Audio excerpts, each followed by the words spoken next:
So I know how you guys feel. I'm from third world country. Right? Okay. So but this is the first time I'm sitting with First Nation. Your brothers, we're from a third world country as well. So. Yeah. I'm from rural Alberta. I'm from a fourth world country. So, I didn't come from American dream or anything. So, Jason, 100% willing to work with you, whatever it is, right? That's not an issue here. Okay. So,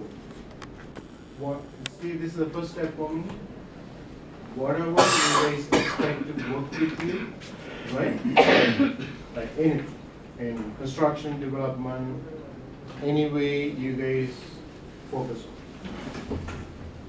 So,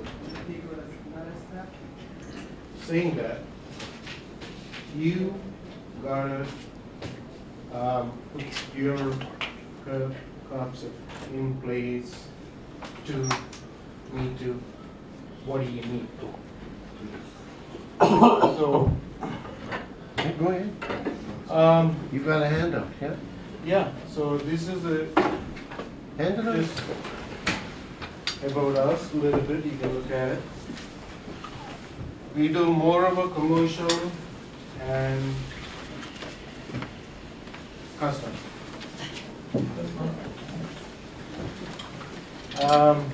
You gotta focus on the mold first. Yeah, that's Yeah. the Jason's Yeah. gotta get Yeah. involved. You know, Yeah. I don't wanna Yeah, push no, no, out their it's whole okay. community. But talk frustration. about mold. Go ahead. Yeah. So we have done mold for the last 10 years, all over BC and Alberta, Saskatchewan, all the way to Manitoba. Okay. We are approved by few products, training and manufacture. Even with a big like this, on-site experience like Jason have a lot of experience. Probably, how long you been doing Jason? Since about 1990. Oh, that's a long time. Yeah, so, he's got a lot of experience than me. Okay. But at the same time, Yep. our main manufacturer, you can see it, out of the States. They will come and their own expenses, come visit site, will give you more ideas, right? Yeah. How we can prevent this situation. Okay. That. So, any like insight about how you deal with mold? Like, talk about that. Like, what's your experience? You and Jason. Of course, Jason will tell you, we need to do a site visit. We haven't seen, I Yeah. don't know what's involved. right? Exactly. Yeah. That's the first step. Lou, you okay? Yeah. Okay. So, when we started down this path, first thing is Devlin says Health Canada is involved in doing the initial screening, and they do the red flag, the black flag, knockdown or whatever. But There's they only go so far. yeah, that's right. They don't open areas. There's a recommendation every 10 feet. Hey, Jason? Well, I'll tell How you you- something. Just in my experience on the reserve, there's, just put it frank. I'll just be frank with you. And actually, I'll give you a bit of insight that I've got a partner that was supposed to, there was some stuff that happened on our reserve, but partner is Roy Fox. It's my uncle, but why I named it Tail Feathers is because there was a company in Lethbridge that went under and they were Fox Renovations and they had really nothing to do with me, but I didn't want to be, associated with, with their name. So I took Tail Feathers, my mom's maiden name. But anyway, so I brought on board a couple of people. One of them was Roy Fox, and he couldn't be here tonight. He wanted to show up, but at the same time, as far as provincial and federal government goes, I'll tell you something. I'm just going to put it frank to you, they don't give a rat's ass about Indians. There's a province that says, okay, this is the Fed's problem. Then the Feds say, no, that's provinces. So then we're without any policing on the reserve. So the people that go on there and remove, these contaminants, they're not policed. So it's pretty much me having to stick with the asbestos abatement manual of Alberta to do the job properly. Nobody's going to come on site. I don't have to worry about occupational health and safety because they don't give a rat's ass about reserves. You can be contaminated as much as you want. I don't care. Really, that's the. I'll tell you, that's the bottom line. They don't give a rat's ass about the brown skins, really.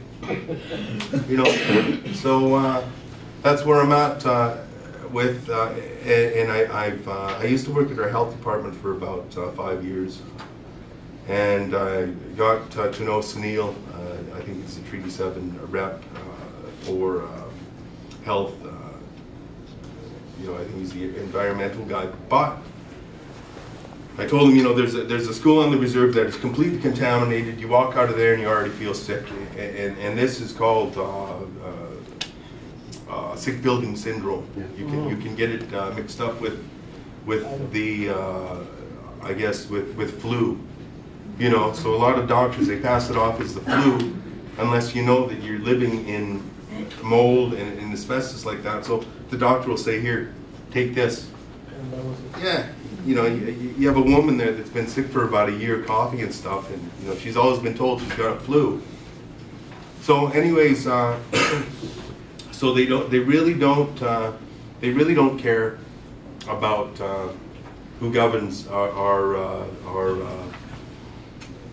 you know what? They have no consultants. There's no mandatory consultation process that goes on to the reserve that they say, here, I'd like to test your air. We have Red Crow College. It used to be a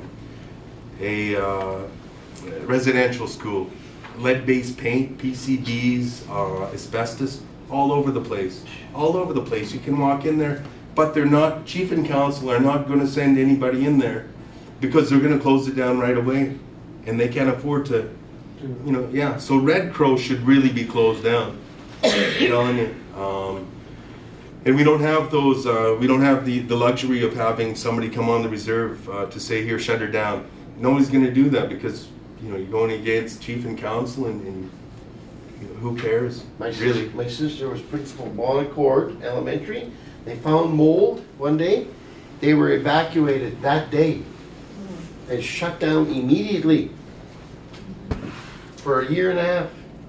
So we're behind the times as far as chief and council goes. I think that what they really need to do is to get some air monitoring in some of these buildings to see exactly what the concentration level is of mold and asbestos. Even in my band office, the tiles, the floor tiles are wearing out to the concrete. Nobody knows, but these floor tiles are completely asbestos. You start messing with the asbestos, then it starts to, it starts to go into the air, and soon you got it. But they don't.